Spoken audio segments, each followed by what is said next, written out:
ನಮಸ್ಕಾರ ಸ್ನೇಹಿತರೆ, ನಾನು ಶ್ರೇಷ್ಠ ಹೊಸಕೊಪ್ಪ. ಇಂದಿಗೂ ನನ್ನೂರಿನ ಜ್ಞಾನ ಮಲೆನಾಡಿನ ಹಲವಾರು ಸಂಗತಿಗಳನ್ನು ಹೇಳುತ್ತಿದ್ದೇನೆ. ಮಲೆನಾಡು ಸುಮಾರು ಹೇಳುವುದಕ್ಕೆ ಆಗುವುದಿಲ್ಲ. ಈ ಥರದ ಕಥೆಗಳನ್ನು ಹುಟ್ಟಾಕುವುದು ಮಲೆನಾಡು. ನಮಗೆಲ್ಲ ದೂರದಿಂದ ಮಲೆನಾಡನ್ನು ನೋಡಿದರೆ ಬಹಳ ಸೌಂದರ್ಯವಾಗಿ ಕಾಣುತ್ತೆ. ಆ ಸೌಂದರ್ಯವನ್ನು ನಾವು ಹೇಳುತ್ತೇವೆ. ಆದರೆ ಅಲ್ಲಿರುವಂಥ ಖುಷಿ, ಒಳ್ಳೆ ಜೀವನ, ಬೇರೆ ಊರಿನ ಕಷ್ಟದ ದಿನಗಳು ಸಹಿತ ಇಲ್ಲಿ ಇದ್ದವು. ಅದಕ್ಕಿಂತ ಹೆಚ್ಚು ಕಷ್ಟದ ದಿನಗಳು ಸಹಿತ ಇಲ್ಲಿ ಇತ್ತು. ಕುವೆಂಪು ಮಲೆನಾಡನ್ನು ಶಿವನ ಸಹ್ಯಾದ್ರಿ ಎಷ್ಟು ಚೆನ್ನಾಗಿ ವಿವರಣೆ ಮಾಡಿದವರು, ಅದೇ ರೀತಿ ಅಲ್ಲಿನ ಬಡವರ ಕಷ್ಟ ಜೀವಿಗಳ ಬಗ್ಗೆ ಎಷ್ಟು ಅದ್ಭುತವಾಗಿ ತಮ್ಮ ಕಾವ್ಯಗಳಲ್ಲಿ ಹೇಳಿದ್ದಾರೆ. ಇವತ್ತು ನಾನು ಚಿಕ್ಕದಾಗಿ ಏನು ಹೇಳುತ್ತಿದ್ದೀನಿ ಅಂದರೆ, ಸಾಮಾನ್ಯವಾಗಿ ಹಿಂದೆ ಮಲೆನಾಡಲ್ಲಿ ಎಲ್ಲರ ಮನೆಯಲ್ಲಿ ಕೋಳಿಗಳನ್ನು ಸಾಕುತ್ತಿದ್ದರು. ಸಾಮಾನ್ಯವಾಗಿ ಕಂತ್ರಿ ಕೋಳಿ ಎಂದು ಹೇಳ್ತಾರೆ. ಸಾಮಾನ್ಯವಾಗಿ ಬ್ರಾಹ್ಮಣರ ಮನೆ ಬಿಟ್ಟು ಬೇರೆ ಎಲ್ಲರ ಮನೆಯಲ್ಲಿ ಕೋಳಿಗಳನ್ನು ಸಾಕುತ್ತಿದ್ದರು. ಈಗ ಅವಿಭಕ್ತ ಕುಟುಂಬದಲ್ಲಿ ನೋಡೋದಾದರೆ ಅಕ್ಕ, ತಮ್ಮ, ಹೆಂಡತಿ, ಅಣ್ಣ, ತಮ್ಮ, ಹೆಚ್ಚಾಗಿ ಹೆಂಗಸರು ಕೋಳಿಗಳನ್ನು ಸಾಕುವುದು ಜಾಸ್ತಿ. ಹೇಗೆ ಅಂದರೆ ಈಗ ಅಣ್ಣನ ಹೆಂಡತಿ, ತಮ್ಮನ ಹೆಂಡತಿ, ಹೀಗೆ ಕೋಳಿಗಳನ್ನು ಸಾಕುವುದು ಜಾಸ್ತಿ.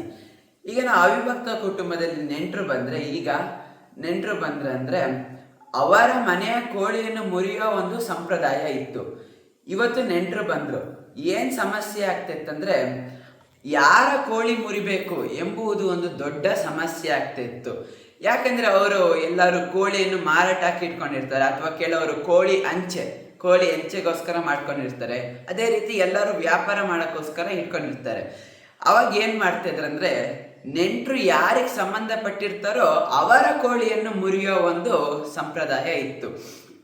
ಈಗ ಕೋಳಿಯನ್ನು ಹಿಡಿಯೋದಂದರೆ ಒಂದು ಕೋಳಿ ಉಡ್ಡಿ ಅಂತ ಇತ್ತು, ಅದರ ಒಳಗೆ ಬೂದಿ ಹಾಕಿಟ್ಟಿರ್ತಾರೆ. ಅದರ ಒಳಗೆ ಹೋಗಿ ಒಂದು ಕೋಳಿ ಹಿಡ್ಕೊಂಡ್ಬರ್ತಾರೆ. ಈಗ ಕೆಳ ಕೋಳಿಗಳು ಮರದ ಮೇಲೆ ಕೂತಿರ್ತವೆ, ಅವು ಒಟ್ಟಿಗೆ ಬರೋದೇ ಇಲ್ಲ, ಅವು ಅಲ್ಲೇ ಇರ್ತವೆ ಮರದ ಮೇಲೆ. ಈಗ ನಾವು ನೋಡಿದರೆ ಒಂದು ಕೋಳಿಯನ್ನು ಕರೆಯುವ ಶೈಲಿನೇ ಎಷ್ಟು ಚೆನ್ನಾಗಿದೆ ಅಂದರೆ, ಅವುಗಳಿಗೆ ಅರ್ಥ ಆಗ್ತಿತ್ತೋ ಅದು ಗೊತ್ತಿಲ್ಲ.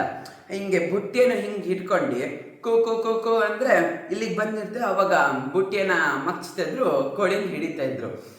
ಸಾಮಾನ್ಯವಾಗಿ ಹಿಂದೆ ದೈದರ್ಕೆಗಳಲ್ಲೆಲ್ಲ ಒಂದು 20 ಕೋಳಿಗಳನ್ನೆಲ್ಲ ಮುರಿತಾ ಇದ್ರು. ಮಕ್ಕಳು ಅದನ್ನ ಹೆಗ್ಲ ಮೇಲೆ ಹಾಕೊಂಡು ಹೋಗ್ತಿದ್ರು, ಅಂದರೆ ಅಲ್ಲೇ ರಿಪೇರಿ ಮಾಡಿ ಕೋಳಿನ ಹೆಗ್ಲ ಮೇಲೆ ಹಾಕೊಂಡು ಹೋಗ್ತಾ ಇದ್ರು. ಹೀಗೆ ಕೋಳಿ ವಿಷಯದಲ್ಲಿ ತುಂಬ ಹಾಸ್ಯಗಳು ನಡೆದಿದೆ, ಗಲಾಟೆಗಳು ನಡೆದಿದೆ. ಈಗ ನಂಗೆ ಇದೊಂದು ಹೇಳ್ತಾ ನಂಗೊಂದು ಸಂಗತಿ ನೆನಪಾಯ್ತು. ಏನಂದರೆ ಅದು ಚಿನ್ನಪ್ಪ ಹೆಗ್ಡೆ ಅವರ ಮನೆಯಲ್ಲಿ ಒಂದು ಕೋಳಿ. ಚಿನ್ನಪ್ಪ ಹೆಗ್ಡೆ ಕೋಳಿಗಳನ್ನೆಲ್ಲ ಕೋಳಿ ಒಡ್ಡಿಗಳಗಡೆ ಕೂಡಾಕಿ ಅದರ ಸುತ್ತ ಒಂದು ಎಲ್ಲ ವ್ಯವಸ್ಥೆ ಮಾಡಿ ಹೋಗಿ ಮಾಡ್ಕೊತಾರೆ. ಒಂದು ನಮ್ಮ ಕಡೆ ಮಲೆನಾಡಲ್ಲಿ ಕೊಣಜನ ಬೆಕ್ಕು, ಅದು ಯಾವ ರೀತಿ ಅಂದರೆ, ಈಗ ಕಳ್ಳರು ಬಂದು ಹೇಗೆ ಕೋಳಿನ ಎತ್ಕೊಂಡು ಹೋಗ್ತಾರೋ ಅದೇ ರೀತಿ ಆ ಬೆಕ್ಕು ಕೋಳಿಗಳನ್ನ ಎತ್ಕೊಂಡು ಹೋಗುತ್ತೆ. ಈಗ ಚಿನ್ನಪ್ಪ ಗೌಡ್ರು ಮಲಗಿರ್ತಾರೆ, ಸಾಮಾನ್ಯ ಒಂದು 12ರಿಂದ 1 ಗಂಟೆ ಅಷ್ಟೊತ್ತಿಗೆ ಕೋಳಿಗಳು ಜೋರಾಗಿ ಕೂಗಕ್ಕೆ ಸ್ಟಾರ್ಟ್ ಮಾಡ್ತವೆ. ಆವಾಗ ಚಿನ್ನಪ್ಪ ಗೌಡ್ರಿಗೆ ಎಚ್ಚರ ಆಗುತ್ತೆ. ಅವ್ರು ಅಚ್ಚೆಗಿಚ್ಚಿಗೆ ನೋಡಲ್ಲ, ಪಟ್ಟ ಕೋಳಿಗಳ ಶಬ್ದ ಹೇಳ್ತಾ ಇರುತ್ತೋ ಅಲ್ಲಿಗೆ ಹೋಗ್ತಾರೆ. ಒಂದು ದೀಪನೂ ಸಹಿತ ಅವ್ರಿಗೆ ಹಿಡ್ಕೊಂಡು ಹೋಗಿರಲ್ಲ, ಹಾಗೆ ದೂರ ಹೋಗ್ತಾರೆ. ಕೋಳಿನ ಬೆಕ್ಕು ಎತ್ಕೊಂಡು ಹೋಗಿರುತ್ತೆ. ಹಾಗಂತ ಸುಮ್ಮನೆ ಬರ್ತಾ ಇರ್ತಾರೆ. ಅವರ ಹೆಂಡತಿ ಈಚೆ ಕಡೆಯಿಂದ ದೀಪ ಇಟ್ಕೊಂಡು ಎಲ್ಲಿ ಹೋದ್ರು ಇವ್ರಂತ ಬರ್ತಾ ಇರ್ತಾರೆ. ಈಚೆ ಕಡೆಯಿಂದ ಚಿನ್ನಪ್ಪ ಗೌಡ್ರು ನೀನು ಇಲ್ಲಿಗೆ ಬರಬೇಡ ಅಂತ ಹೇಳ್ತಾ ಇರ್ತಾರೆ.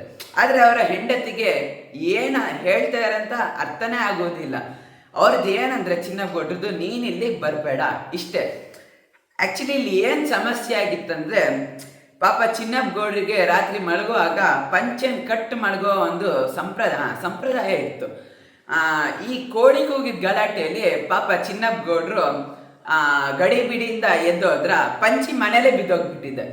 ಈ ರೀತಿ ಕೋಳಿ ವಿಷಯದಲ್ಲಿ ತುಂಬ ಹಾಸ್ಯಗಳು ನಡೆದಿದೆ, ಗಲಾಟೆ ಸಹಿತ ಆಗಿದೆ. ಹಾಗೆ ನನ್ನ ಒಂದು 2 ಮಾತುಗಳನ್ನು ಹೇಳ್ತಾ ಮುಗಿಸುತ್ತಿದ್ದೇನೆ. ಧನ್ಯವಾದಗಳು.